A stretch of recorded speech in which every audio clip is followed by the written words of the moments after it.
Israel is going nowhere. And they're only capable of destroying themselves, not the destruction of Israel. They cannot destroy a nation that is resilient to time, that was established before history. They cannot do this.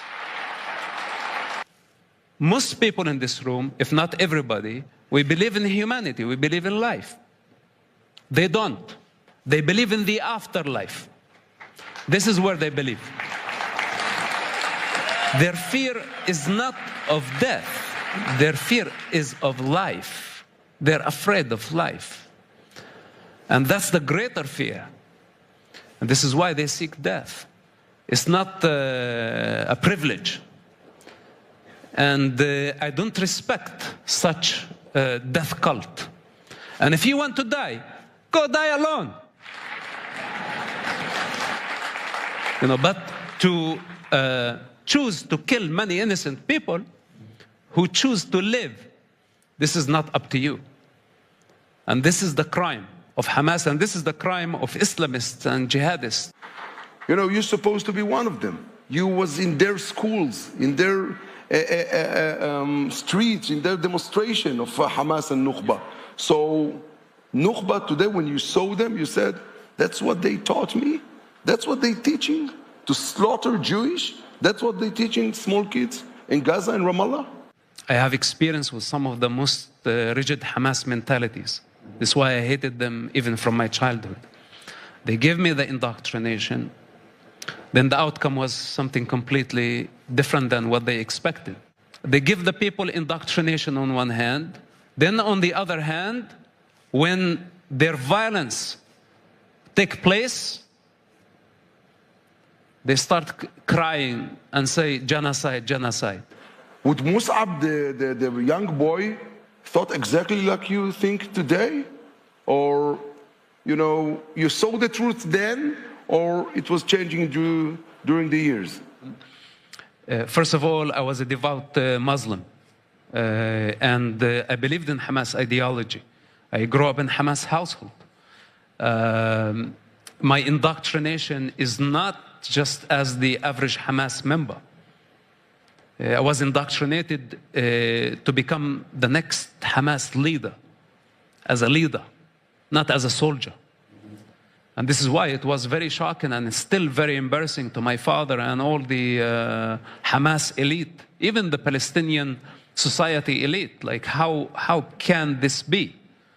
Somebody from the household of a leadership who went to a Sharia school, who studied the Quran, who was well educated, who studied history, who saw the pain of the first intifada, of the second intifada, to just like betray his own father, betray his own people. I am not ashamed of saving human lives. And I'm not ashamed for disagreeing with what so-called Palestinian people madness. Even millions. And let be an army of one. Sooner or later, they're going to come to the same realization that their violence is a dead end and it's not going to pay off. I was not born this way. I was not born this way, and I'm not extraordinary. I just had the courage to say, I'm living among idiots. And this is the reality of Gaza. For how long we're going to go into this madness? Israel is going nowhere. And they're only capable of destroying themselves, not the destruction of Israel. They cannot destroy a nation that is resilient to time, that was established before history. They cannot do this. But the funny thing, they don't have any legitimacy. You know, I grew up thinking that there was a Palestine that had been occupied by Israel. I look into it, and Palestine is nothing but a colonial entity created by the Brits. It was never a country, and Palestinian is not an ethnicity. It's not a religion, it's not a race. So basically, anybody who claims to be a Palestinian, they don't have even any type of legitimacy. Come on, Let's put the files on the table. What gives you legitimacy? You are nobody. You are nothing. You are not even a people. You don't qualify for anything. You don't even qualify as a human society. You cannot be trusted. What so-called Palestinians cannot be trusted to be close to children the way I don't trust a pedophile to be close to the children. I want to ask you, you said you're not afraid to die for this goal. They try to kill you? Well, they can try. No, but you are murtad. You guy that you left the Islam, and you due to the Quran you're supposed to be dead. Who told you that? I met your father. You asked him? Yeah, I met your father in a prison in Sijin Ofer in 2010. Inside the prison? He said, "If I will see my son, I will kill him." With his own hands? Yeah. I dared him, if he had a gun in his hand, pointing at me, to pull the trigger, and I will give him the freedom. I'll give him the freedom. There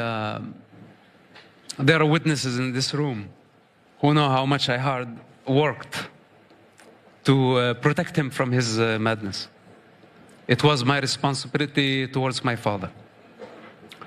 At 8th of October, if you were the Prime Minister, what would you do in Gaza for the next year to bring the victory? What you would do? The first command I said, evacuate the civilians, even though I don't believe many civilians are there. And I think the vast majority, if not everybody, is complicit in this crime. If it wasn't for the hostages, and if I had the power, today, not October 8th, I lied to you. Today, I wipe Gaza off the map.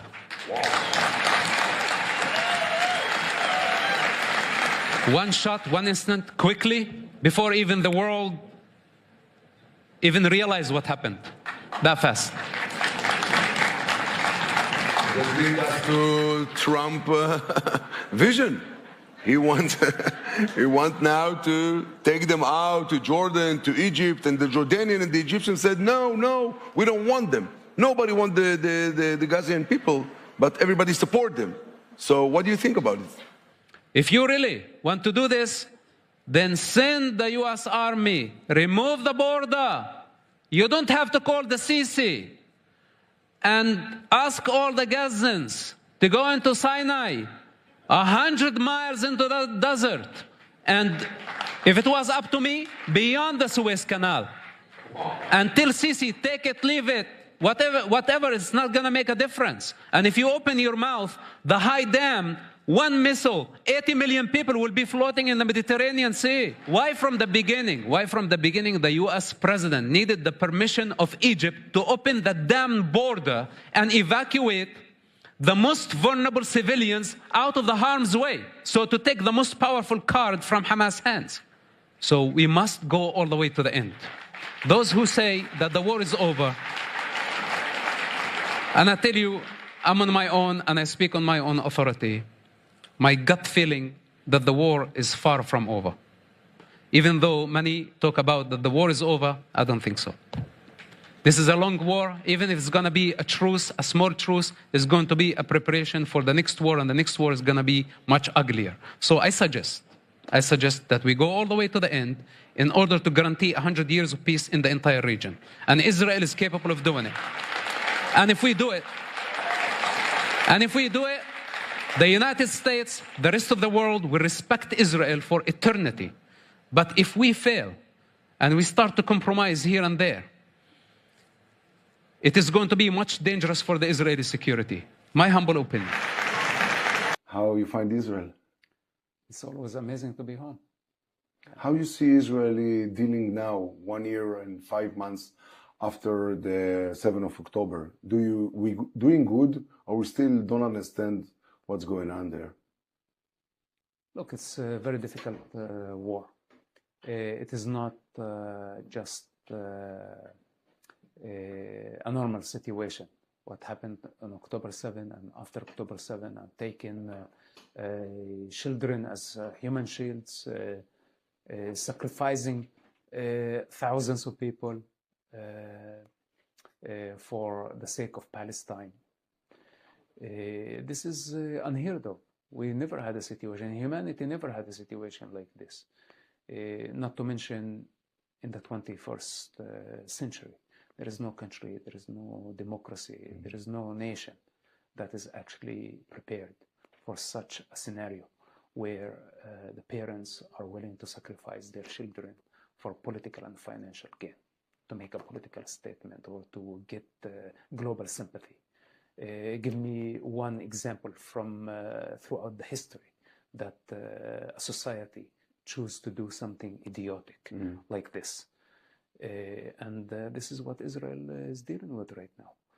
It's a very complicated and it's a losing situation anyway, not because Israel is weak, because it's already a lost situation, because Hamas made it impossible for Israel not to retaliate. And in the meantime, Hamas leadership decided to sink the boat with everybody on it in their suicidal move. So in this scenario, it was already lost on October 7. There is no winning after that. But to bring the hostages back and pay a very big price to bring the hostages back, I think is not a mistake. I think it shows humanity.